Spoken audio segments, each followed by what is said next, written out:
अगर आपको खाना हज़म ही नहीं होता, देर से हज़म होता है, मैदे में आपके तेज़ाबियत रहती है, जलन रहती है खाना खाने के बाद, तो इस सब का इलाज सिर्फ एक साशे से हो सकता है।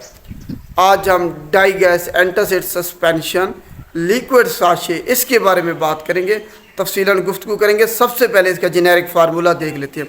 इसके अंदर दो ड्रग शामिल हैं, एक है कैल्शियम कार्बोनेट और दूसरी है सोडियम बाइकार्बोनेट या बेकिंग सोडा भी इसको कहते हैं। एक साशे 10 ml का होता है और इसके अंदर कैल्शियम कार्बोनेट की मिकदार 900 मिलीग्राम है और सोडियम बाइकार्बोनेट या बेकिंग सोडा की मिकदार 200 मिलीग्राम शामिल की है।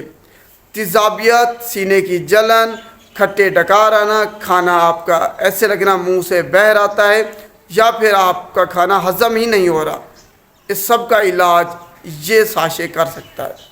कौन लोग इसको इस्तेमाल नहीं कर सकते? वो लोग जिनको एलर्जी या हाइपर सेंसिटिविटी है डाइगैस एंटासिड सस्पेंशन लिक्विड साशे से या इसके किसी इंग्रेडिएंट से, वो इस्तेमाल नहीं कर सकते। वो लोग जिनको हाइपर कैल्सीमिया है वो इसको इस्तेमाल नहीं कर सकते। जिनको गुर्दों में पत्थरियाँ हैं, किडनी स्टोन्स हैं, वो इस साशे को इस्तेमाल नहीं कर सकते। किन अद्वियात के साथ आपने इसको इस्तेमाल नहीं करना? आपने किसी भी दूसरे एंटासिड सिरप या टैबलेट के साथ इसको हरगिज़ इस्तेमाल नहीं करना। वारफ्रेन के साथ आपने इसको इस्तेमाल नहीं करना। मल्टीविटामिन के साथ आपने इसको इकट्ठे इस्तेमाल नहीं करना। अब हम देखते हैं कि इसको इस्तेमाल करने का सही तरीका क्या है। जब आपको तेज़ाबियत हो, सीने में जलन हो, ऐसा लगे खाना मुंह से बह आता है, हज़म ही नहीं हुआ आपका खाना, तो आपने एक साशे लेना है और इसको आपने खोल के उसी वक्त इस्तेमाल कर लेना है। किसी चम्मच की, किसी चीज़ की आपको ज़रूरत नहीं है। साशा लेके इसको उसी वक्त आपने पी लेना है और एक वक्त में एक साशा इस्तेमाल करना है।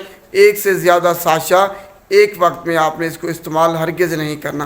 तो ये इसको इस्तेमाल करने का मुकम्मल तरीका है। 20 से 25 मिनट में आपकी सारी जो तेज़ाबियत है, जलन है सीने में, ये अलामात सारी ख़त्म हो जाएंगी।